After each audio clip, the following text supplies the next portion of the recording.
One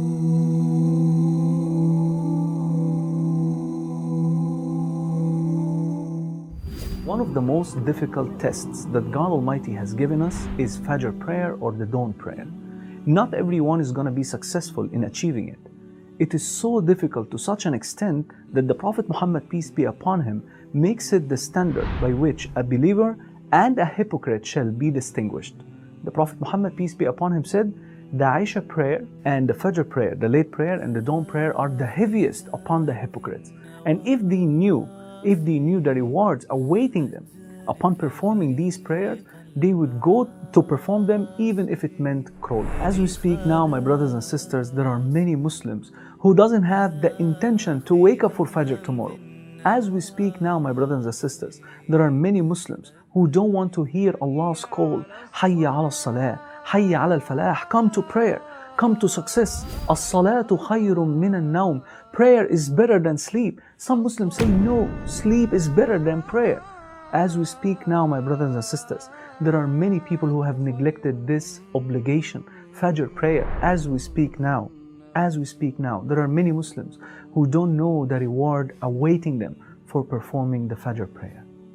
The Prophet Muhammad, peace be upon him, said, whoever prays Isha in congregation, it is as if he has spent half of the night in prayer. And whoever prays Isha and Fajr in congregation, it is as if he has spent the whole night in prayer. Can you imagine the reward, my brothers and sisters? Isha and Fajr in congregation are far more superior than praying the night prayers in Ramadan. You know why? Because Fajr and Isha are obligatory. They are prescribed by Allah subhanahu wa ta'ala, where the night prayer, whether in Ramadan or outside Ramadan, they are just optional.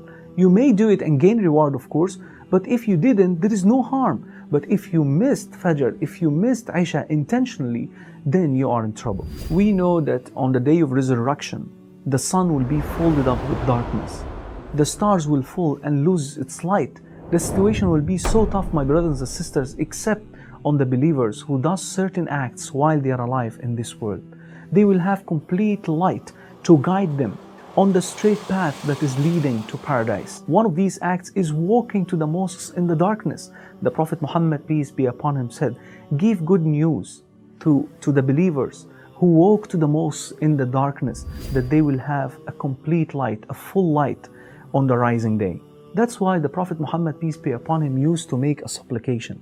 Allahumma aj'al fi qalbi nura, wa fi lisani nura, ومن أمامي نورا ومن خلفي نورا ومن فوقي نورا ومن تحتي نورا اللهم اجعل لي نورا. Oh Allah, place light in my heart and light on my tongue and light in front of me and light behind me and light upon me and light beneath me. Oh Allah, bestow upon me light.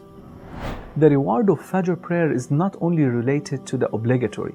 The Prophet Muhammad, peace be upon him, said, رَكَعَةَ الْفَجْرِ خَيْرٌ مِنَ الدُّنْيَا وَمَا فِيهَا. That the 2 rak'ah performed right before the obligatory prayer of Fajr is better than the whole world and what is in it. Can you imagine, my brothers and sisters, how big the reward is?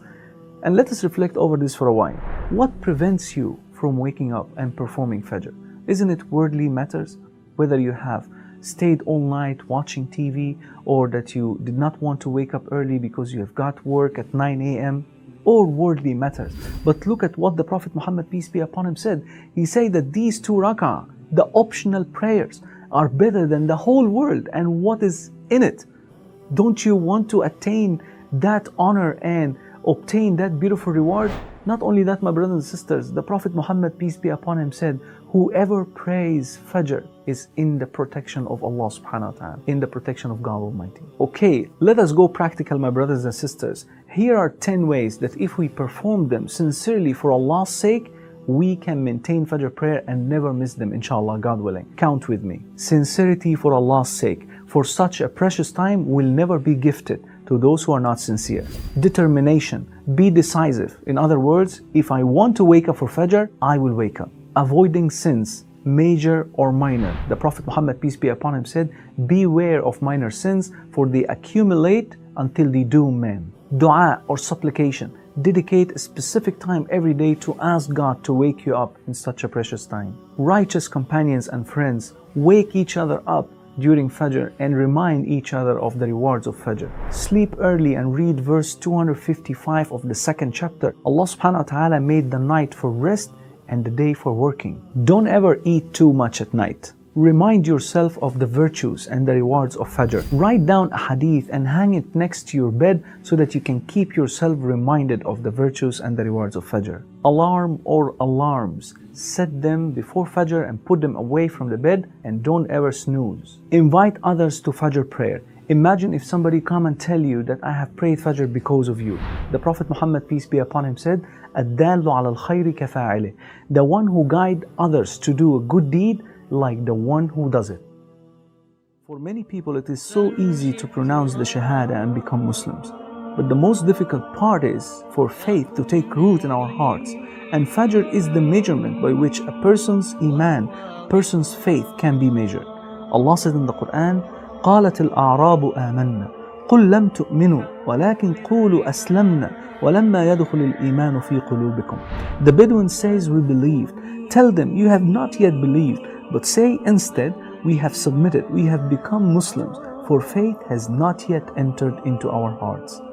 My brothers and sisters, the truthful and the liar, the Muslim and the hypocrite, the believer and the disbelievers, they will be mixed up to such an extent that you will not know whether he is a believer or merely a Muslim.